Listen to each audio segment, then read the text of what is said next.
5 seconds to go.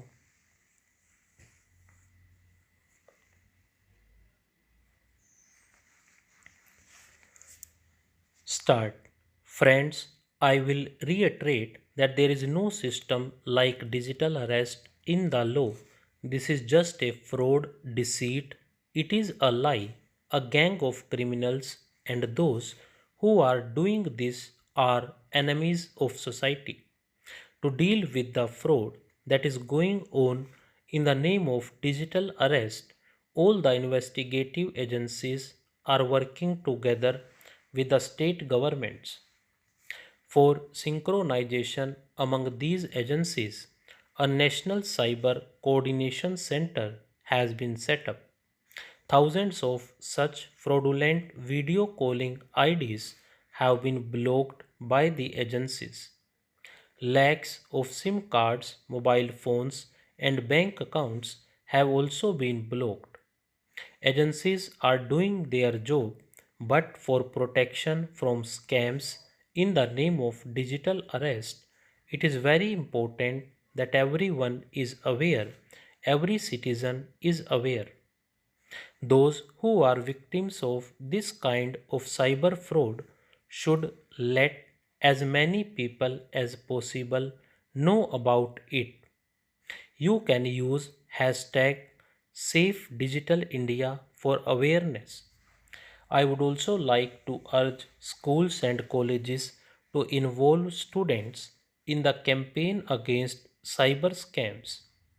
We can fight this challenge only with the collective efforts in society. My dear countrymen, many of our school children are very interested in calligraphy. Through this, our handwriting remains legible, beautiful, and attractive. These days, it is being used in Jammu and Kashmir to popularize the local culture. Firdosa Bashir ji from Anantnag, who has expertise in calligraphy, she is bringing forth many aspects of the local culture through that. Firdosa ji's calligraphy has attracted the local people, especially the youth. A similar effort is being made by Gori Nath ji of Udhampur. He is engaged in preserving myriad forms of Dogra culture and heritage, playing a sarangi which is more than a century old.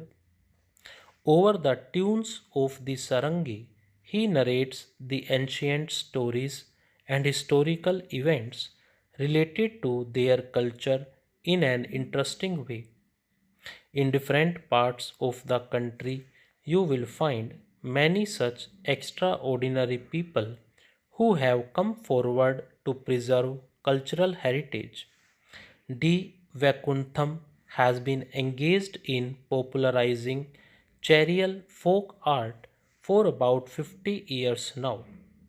His efforts to promote this art form related to Telangana are amazing. The process of making charial paintings is unique. It is in the form of a scroll that brings forth stories. In that, we get a complete glimpse of our history and mythology. Butlu Ram Mathra ji of Narayanpur in Chhattisgarh is engaged in preserving the folk art of the Abuj Madhya tribe. He has been on this mission for the past 4 decades. His art has been very effective in connecting people with campaigns like Beti Bachao, Beti Padhao, and Swachh Bharat. Friends, we are just talking about how our art and culture is spreading numerous shades from the valleys of Kashmir to the forests of Chhattisgarh. But this does not end here. The fragrance of these arts of ours is spreading far and wide. People in different countries of the world are getting mesmerized by Indian art and culture. While I was telling you about the sarangi resonating in Udhampur, I remembered how the sweet tune of Indian art is reverberating thousands of miles away in the Russian city of Yakutsk.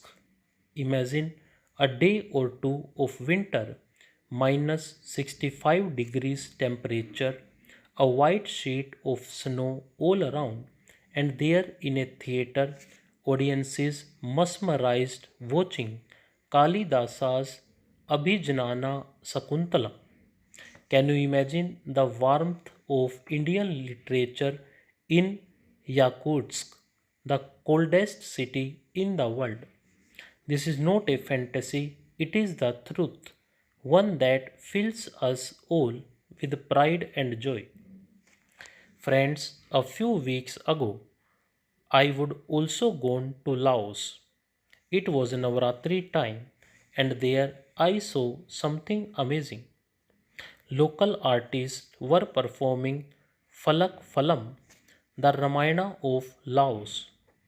The same devotion in their eyes, the same dedication in their voice, exactly what we have for Ramayana. Similarly, in Kuwait, Shri Abdullah Al Baroon has translated Ramayana and Mahabharata into Arabic. This work is not just a translation but a bridge between two great cultures. His endeavor is developing a new understanding of Indian literature in the Arab world. Another inspiring example from Peru is Erlinda Garcia. Erlinda Garcia is teaching Bharatanatyam to the youth there, and Maria Valdez. Maria Valdez is imparting training in Odissi dance. Influenced by these arts, Indian classical dance is creating waves of popularity in many countries of South America. Friends, these examples of India on foreign soil show how amazing the power of Indian culture is. It is continuously attracting the world towards itself. Wherever there is art, there is India. Wherever there is culture, there is India. Today, people across the world want to know India, want to know the people of India. Hence, I have a request to make to all of you to promote such cultural initiatives around you. Share them with hashtag cultural bridges. We will discuss such examples in Mann Ki Baat in future as well. Stop.